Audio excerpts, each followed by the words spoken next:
ပါကျွန်တော်သုံးဆန်တဲ့ mystery ကိုပုံမိုးစိတ်ပြနော်အရှိပိုင်းမှာကျွန်တော်ပြခဲ့တဲ့အတိုင်းပဲဆိုတော့ကျွန်တော်ပထမပိုင်းမှာကျွန်တော်ပြတာတဲ့ဒီပိုင်းမှာဆိုရင်84ပြရနော်84ကကျွန်တော်ပြောတယ်မော်တာမကောင်းဘူးနော်မော်တာမကောင်းဘူးဆိုတာထက်မော်တာကဘာလို့ဖြစ်လဲဆိုတော့ခါကျရင်သူဂျမ်းဖြစ်သွားတဲ့ခါကျလို့ရှိရင်ဗီဒီယိုဆွဲတင်နေတာပေါ့မောင်းလေးအဲ့မောင်းလေးကရမ်းချက်သွားတဲ့ခါကျရင်ဒီကောင်အဲ့ဒါ84ပြရတယ်နော်အဲ့ကျရင်ဘယ်လိုလုပ်မလဲဆိုတော့ကျွန်တော်ကြောက်ကိုသိဖြစ်တယ်ကြာနော်ဒီရဆန်သမားတွေကြော်သွားနိုင်ပါလေကျွန်တော်အပိုင်းပိုင်းလေးခွဲပေးထားရတယ်ကြာနော်ဒါဆိုတော့ကျွန်တော်ပြောရနော်ဘေးဘုံနဲ့ဒီလိုပွင့်ရမယ်ဆိုတော့ပြောပြရနော်နောက်ဘုံနဲ့ဘာကြောင့်လဲအထက်မှာကျွန်တော်တို့မှာနော်အဲ့မှာဖိုးကီးလေးတစ်လုံးရှိတယ်ဒီကောင်မပြီးနေတယ်နော်အဲ့စကူလေးကျွန်တော် short ထားတာဖြစ်တယ်နော်ကျွန်တော်အဲ့စကူလေး short လိုက်လို့အခုဒီကောင်မလို့ရနင်းလို့ရပါတော့ကျွန်တော်နင်းလို့မရဘူးဗျာနော်ဒီမျိုးဖြစ်လာလို့ရှိရင်တတိထားမှာဗျာနော်ချက်လေးရတော့အဲ့လိုမျိုးဖြစ်လာချင်းဘာလုပ်ရမလဲဆိုရင်84ပြရတယ်ဆိုလို့ရှိရင်ရင်တော့ဒီဘက်ဖုံးဖွင့်မယ်ပြီးတော့လို့ရှိရင်နောက်ဖုံးဖွင့်မယ်အဓိကနောက်ဖုံးပေါ့နော်နောက်ဖုံးဖွင့်ပြီးလို့ရှိရင်နော်အခုဒီမှာကျွန်တော်နင်းလို့ရတယ်နော်ဆိုတော့84ပြမယ်ဆက်နော်ပထမပိုင်းမှာပြောထားတဲ့ဗီဒီယိုဖိုင်မှာပြထားတယ်84ပြလို့ရှိရင်အဲ့ဒါ84ပြရင်ပြင်ရမယ်ဆိုတော့မျှဝေပေးဖြစ်တယ်နော်84ရဟိုတော့နင်းလို့မရဘူးနင်းလို့ရပြီပြောချင်တာကစက်ပိုင်းနဲ့ဘုတ်ပိုင်းနဲ့မဆိုင်ဘူးအဲ့ဒါ84ဒီဘာကြောင့်လဲဆိုတော့ဒီမှာကြက်နေလို့ပြနော်ကြက်နေလို့ရှိရင်ကျွန်တော်ဖြစ်တတ်တယ်ပြနော်ဒီဗီဒီယိုတွေထုတ်လိုက်နော်ပုံမှန်တွေ့ထားတဲ့ဗီဒီယိုတွေထုတ်မယ်နော်မတွေ့ထားတဲ့ဗီဒီယိုတွေထုတ်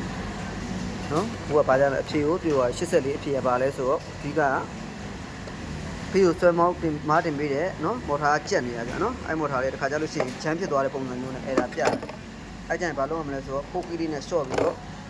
အဲ့မော်တာနဲ့ join တဲ့ဖိုးကီးကို short ပြီးတော့မှကျွန်တော်တို့ပြန်ပြီးတော့နင်းကြည့်မှာကြာနော်ဒါကတော့ဘေးနာရှိတဲ့ပုံကိုထုတ်ထားတာနော်ဒီဖိုးကီးလေးဆိုတော့ကျွန်တော်ပြအောင်ပြနော်ဒီမှာကျွန်တော် B line ကိုထုတ်ထားတယ်နော်တွေ့ရတာပြီးလမ်းထုတ်ထားတယ်ကျွန်တော်မာကြီးအဲဒီမှာဒီမောင်းလေးပေါ့နော်အဲဒီမောင်းလေးကိုကျွန်တော်ဖြုတ်ထားဖြစ်တယ်ပေါ့နော်ဘာမှဖြုတ်ထားလဲဆိုတော့ဆွဲတင်ရတဲ့မောင်းကသူက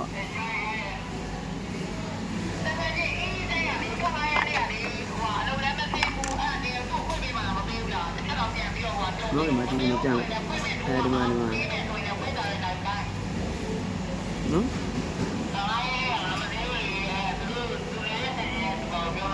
နော်ဒီမှာဒီဖိုးကီးလေးနော်မော်တာဒီမှာ join ထားတယ်ဒီမှာမော်တာနော်ဒီမော်တာနဲ့ join ထားတယ်ဒီမှာဒီကောင်ကလှုပ်လုပ်ပေးတာဆက်ဆက်နေပြီးတော့လို့ချင်းပြောမယ်ကျွန်တော်မော်တာစတက်လုပ်ပေးတာပေါ့နော်အဲ့ကောင်လေးအလုံးမလို့တဲ့ခါကျတော့စနေပြီဆိုတာနဲ့အဲ့ဒါပြရတဲ့ပုံစံမျိုးပဲနော်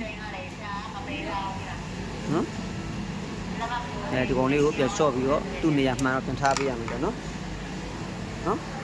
သူ့နေရာမှန်တော့ထားပေးရမယ်အခုတော့စက်ကသွားပြီးဆိုတော့အဓိကပြောချင်တာအဲ့ဒါ80နဲ့မှ4ပြတယ်ဆိုလို့ရှိရင်နောက်ဖုံးဖွင့်သွားလို့ရှိရင်ဒီကောင်လေးကိုပိုးပြီးနဲ့နော်ကျွန်တော်လုံးဝထောက်ပြတယ်မှာအဲဒီမှာဒီပိုးကီးလေးကို short ပြီးသွားရင်ဆိုတော့စက်ကိုပြန်ဖွင့်နော်စက်ကိုပြန်ဖွင့်လိုက်မယ်ဗျနော်ဖွင့်သွားလို့ရှိရင်နင်းလို့ရပါပြီဆိုရင်ဒီကောင်မှာပြန်မှန်ထားပြီးလုပ်ကြည့်မယ်လုံးဝမရဘူးဆိုရင်ဒီမော်တာလဲရမယ်နော်ဒီနောက်တော့မော်တာဒီကောင်လဲရမယ်နော်ညဝေးပေးဖြစ်ပါတယ်နော်ကျွန်တော်ဒီမှာဆက်တင်နေတယ်နော်ကောင်းလားမကောင်းလားကျွန်တော်ဆက်တင်နေတယ်နော်ဘယ်လိုလုပ်ရမလဲဆိုလို့ရှိရင်အဲ့ဖိုးကီးကို short ပြောလို့ရှိရင်ဒီတိုင်းနင်းကြည့်မယ်နော်နံပါတ်1ကျွန်တော်ပြောချင်တာတော့နားမလဲမှာဆိုလို့ကြာနော်မရှင်းပါဆိုလို့အကဲအဲ့လို84ပြရတယ်ဆိုလို့ရှိရင်ဘာမှမလုပ်နဲ့အနောက်ဖုံးဖွင့်ဝိုင်းဆိုတော့ဒီမှာဘုတ်တွေကြိုးတွေဖြုတ်ပြောလို့ရှိရင်ဒီကောင်ကိုဒီစကူဖိုးကီးကို short လိုက်လုံးဝ free short ထားလားဒီကောင်ပတ်ချလိုက် short လိုက်နော် short ဝိုင်းဆိုရင်ဘုံနဲ့ဗီဒီယိုတက်ပြီးပြန်နင်းကြည့်လိုက်နော်နင်းကြည့်လိုက်လို့သွားရဲဆိုလို့ရှိရင်ဆက်သွားရဲဆိုလို့ရှိရင်ဘုတ်ကြောင့်မဟုတ်ဘူးဒီမော်တာနော်ဆက်သွားဒီမော်တာမှာဂျမ်းဖြစ်သွားလို့အဲ့တော့အဲ့ဖိုးကီးလေးကိုတကယ်နင်းလို့သွားပြန်သွားတယ်ဆိုလို့ကောင်းသွားတယ်ဆိုလို့ရှိရင်ဘာလို့ဆရာမလို့ဒီကီးကိုသူ့နေရာတိုင်းသူပြန်ကြက်ပြီးတော့နော်မော်တာကိုပြန်နင်းလိုက်လို့ရှိရင်ရပြီအကုန်ပြန် join လိုက်လို့ရှိရင်အဆင်ပြေပြီအကယ်၍လုံးဝ84ပြနေတယ်မရဘူးဆိုရင်ဒီမော်တာကိုချိန်ပြရမယ်ဗျာနော်ဒီမော်တာမကောင်းတော့နော်ဂျမ်းဖြစ်သွားတယ်လဲပေးရမယ်နော်အဓိကဒီမော်တာပဲနော်ဟိုကြာဂျုံအများတော့တစ်ခါကြာတစ်ချိန်ကျွန်တော်လူနဲ့ကျွန်တော်ညောင်းသွားတဲ့ဘောလို့သိရမလားလုံးမလို့တော့အဲ့လိုပုံစံမျိုးပြနော်အဲ့လိုလေးတင်တော့ဒါနော်ဒီဆရာသမားကြော်ဝါနိုင်ပါတယ်မသိရညီကိုလေးကိုမျှဝေပေးခြင်းဖြစ်ပါတယ်ဗျာနော်အဲ့ဒါ80နဲ့မှ4နော်နောက်ပိုင်းကောင်းသွားရင်လို့ရှိရင်ကောင်းတဲ့ဗီဒီယိုဖိုင်ကိုတင်ပေးမှာဖြစ်ပါတယ်ဗျာနော်အားလုံးကျေးဇူးတင်ပါတယ်